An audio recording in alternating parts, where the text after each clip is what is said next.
Hi everyone and welcome to today's world affairs. और आज का जो हमारा टॉपिक है वो यूएस से रशिया और चाइना के एंगल को लेकर के है। बेसिकली आप देखेंगे तो रशिया और चाइना जो है वो यूएस वाले रीजन में इंक्रोच करने की कोशिश कर रहे हैं और यूएस से को ये बिल्कुल पसंद नहीं आया है, तो इसको लेकर के रिटेलिएशंस हो रहे हैं और ये वो रीजन हो रहा है कहीं ना कहीं एक पोटेंशियल थ्रेट बन रहा है। जैसे आप देखोगे कि ताइवान एक है, बेसिकली आप देखोगे कि कहीं ना कहीं ओवरऑल आप देखोगे जैसे कश्मीर एक पोटेंशियल बन जाता है इंडिया पाकिस्तान के लिए, रशिया यूक्रेन के लिए आप देख रहे हो, इधर चाइना ताइवान वाले एंगल में आप देख रहे हो। तो उसी तरीके से यूएस का एक अलास्का वाला रीजन है, अलास्का आपको देखने को मिल जाएगा कि एक पोटेंशियल ये भी थ्रेट बनता जा रहा है।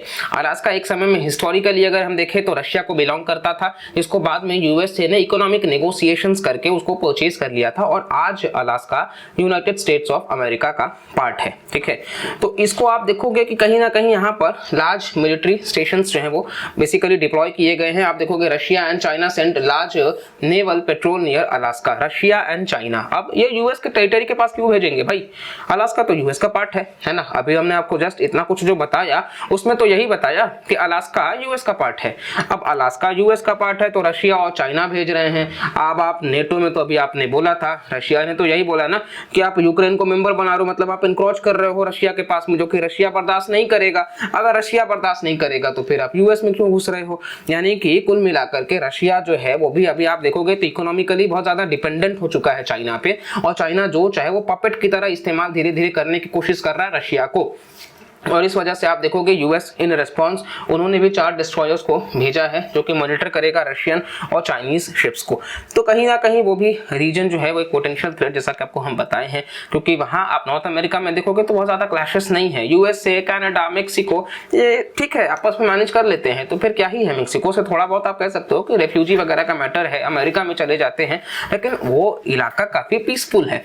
अब अलास्का एक पोटेंशियल आपको देखने को मिल जाएगा। अब क्या होगा नहीं होगा तो वक्त के हिसाब से पता चलेगा, लेकिन फिलहाल आप देखोगे इस प्रकार की तस्वीरें आपको देखने को मिल जाएंगी। और साथ साथ में आप देखेंगे यहाँ पे ये यूनाइटेड स्टेट्स ऑफ अमेरिका है, ये अलास्का वाला रीजन है और यहाँ पे ये एल्यूटियन आइलैंड्स हैं।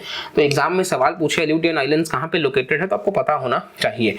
नेक्स्ट आप देखोगे कि आपको याद होगा यूएस से जो है क्वाड का मेंबर है, क्वाड बनाया ही इसीलिए गया है जिसमें भारत, जापान, यूएसए और ऑस्ट्रेलिया ये 4 नेशंस को लाया गया।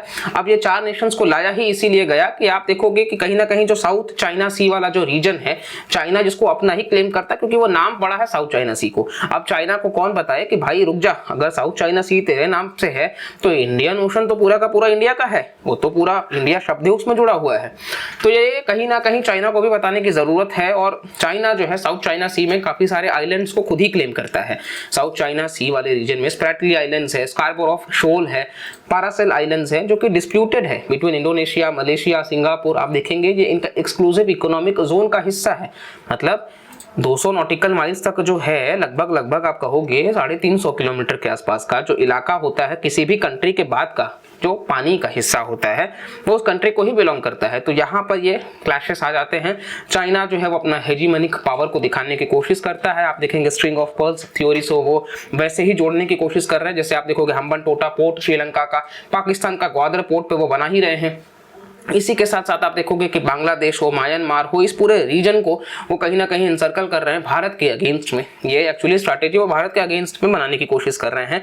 वहीं आप देखेंगे इसको लेकर के हम एक चैनल पे बहुत अच्छा वीडियो लेकर के आने वाले हैं कि किस तरीके से भारत चाइना के बिगेस्ट वीकनेस को टैकल करेगा, क्योंकि कहीं ना कहीं इसको किस तरीके से हमको यूज करना है वो उस वीडियो में आपको देखने को मिल जाएगा और वो उसके लिए आप चैनल से जोड़ सकते हैं। ठीक है, तो यहाँ पर फिलहाल आप देखोगे कि क्वाड में यूएस से पार्ट है, इंडिया भी है। तो कुल मिलाकर के आप कहोगे कि भारत और यूएस से मिलकर के काम कर सकते हैं, करना भी चाहिए। ठीक है, करना भी चाहिए क्योंकि हमको फ्रीडम ऑफ नेविगेशन बना के चलना है, रूल्स बेस्ड ऑर्डर होना चाहिए। पैसिफिक वाले रीजन में हो या फिर आप कह सकते हो कि इधर इंडियन ओशन वाले भी रीजन में हो, इंडो पैसिफिक जिसको हम बोलते हैं। तो कहीं ना कहीं वो अगर हमारा ऑब्जेक्टिव सिमिलर है तो हम काम करेंगे, हम रशिया के साथ भी ऑब्जेक्टिव सिमिलर है तो काम करेंगे। ठीक है, ऐसा नहीं कि हम प्रो यूएस से हैं इस चीज के लिए। और आप देखोगे तो फिलीपींस वगैरह को भी भारत जो है वो ब्रह्मोस मिसाइल ऑफर कर रहा है। यूएस से भी आप देखोगे कि कहीं ना कहीं फिलीपींस के साथ में वो इन्वॉल्व रहते हैं, तो थोड़ा बहुत मतलब यूएस भी पिक्चर में घुस रहा है। तो ये चीज चाइना को पसंद नहीं आता है, तो चाइना इन रिस्पॉन्स इस तरीके से हरकतें कर रहा है। तो ये अभी स्कर्मिशेस चल रहे हैं, देखते हैं क्या है।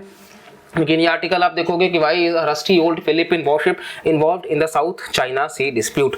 तो साउथ चाइना सी डिस्प्यूट जैसा कि आपको हम सब कुछ बता दिए कि उसके बारे में क्या कुछ है इंपॉर्टेंट, जो कि कहीं ना कहीं आप समझ सकते हो बैकग्राउंड की चीजों को समझने के लिए। और ये काफी समय से चल रहा है, गल्फ में भी हो रहा है, यूएसए का ईरान के साथ में जो स्ट्रेट ऑफ हॉर्मूज है पैसिफिक, मतलब आप देखोगे कि स्ट्रेट ऑफ हॉर्मूज जो है वो उस वाले रीजन में जहां पे आपको देखने को मिल जाएगा कि बहुत ज्यादा जो क्रूड ऑयल है वो पास होता है ऑलमोस्ट, तो उस वाले रीजन में भी आपको देखने को मिल जाएगा कि पर्शियन गल्फ और गल्फ ऑफ ओमान वाला जो रीजन है वहां पर भी ईरान के साथ टेंशंस है। तो यूएसए का अभी जो है वो टेंशंस कहीं ना कहीं बाकी सारे कंट्रीज के साथ धीरे धीरे बढ़ रहा है, स्पेसिफिकली चाइना ईरान ये जो अपना इंफ्लुएंस बढ़ाने की कोशिश कर रहा है, और चाइना बाकी नेशंस को भी ऑफर कर रहा है कि आप यूएस को टारगेट करो, टारगेट इन द सेंस कि आप उनको बिजी रखो इस चीजों में, क्योंकि चाइना अपने ग्रोथ पे भी काम कर सके, ऑल्दो वो स्लो डाउन पे है। चाइनीज इकोनॉमी पूरी तरीके से आप देखोगे डिफ्लेशन में जा चुकी है, ठीक है, जहां वर्ल्ड लेवल पे इन्फ्लेशन है वहां डिफ्लेशन है, स्लो डाउन है, इंडस्ट्रीज वहां से धीरे धीरे विड्रॉ कर रहे हैं अब, ठीक है।